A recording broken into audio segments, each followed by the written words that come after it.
Hi, everybody. Thanks so much for joining us. I'm Mary with Remax Professionals, and I'm so excited you're here, Jennifer. Jennifer, Hello. she's with Sparks Guild, and I'm so glad you're here. We have a lot of questions coming in on, hey, it's looking like we may or may not be able to pay our mortgage. What do we do? So Right. why not just go right to the source and the professional? And can you give us a couple tips on what we should be looking out for or doing if we think we might not be able to pay our mortgage? Certainly. So we are definitely getting a lot of phone calls on this. Everybody's a little concerned losing their jobs or less hours, less income. Yeah. So it's totally understandable. I think the biggest thing people have to remember about a forbearance is it's not forgiveness, meaning you do have to make those payments back. Okay. And kind of like we've talked about in other videos, everybody's financial fingerprint is different, right? Yeah. So everybody's situation for potential forbearance is going to be different. So they really need to go to the source, which is going to be their servicing lender.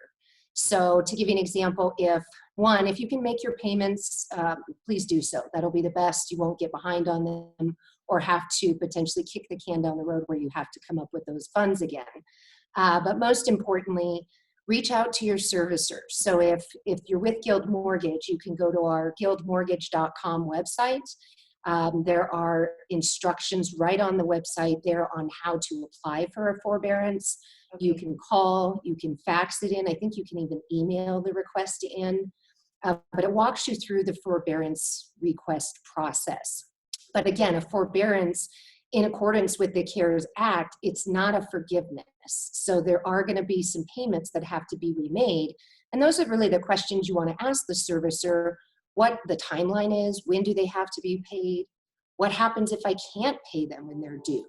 And those are things you just really want to make sure of before you actually execute and go through with the forbearance process. But ultimately, we know in times like now, that's exactly what these forbearance programs are set up for, to help people financially when there's been a job layoff or furloughs or what have you. So it's really just going to the servicer. If you're not with Guild, then just pick up the phone and call your current servicer's customer service department, and I'm sure they can walk you through it as well. Okay. So the best tip, the best advice we could actually get is go right to the source, talk Right. to your lender, your servicer of your loan, and Right. ask the questions.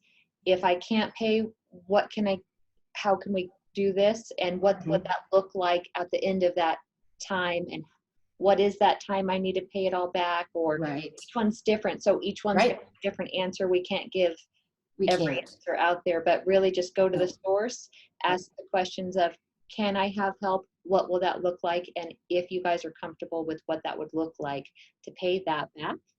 Right, right. And I think the other final question they want to ask as well is, if they're unable to pay it back upon the terms of the forbearance, what are those options then? So always what if, right? Ask.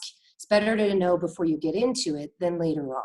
So that's really the key piece and why it's so important to call servicing to get those answers. Well, you guys, you heard it. Jennifer is very, very skilled in her industry, and she knows exactly what she's talking about. Each one is very different. So go right to the source. Yep.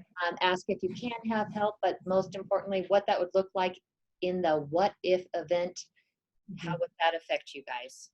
Yep. That's what I'm hearing. Those are the two You must got it. if you're thinking you might need help. Yep, Okay. exactly.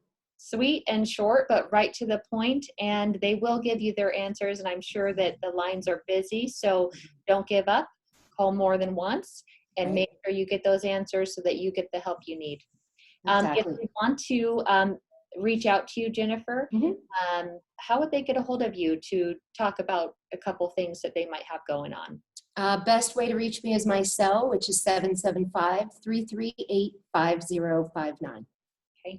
Well, you guys, and you know, I'm here for any questions you ever need. If there's anything I can help you with regarding real estate in any way right now, most importantly is if you have questions and you don't know who to go to, I'm happy to help get you in the right direction and connect you with the people that you need to, like Jennifer here.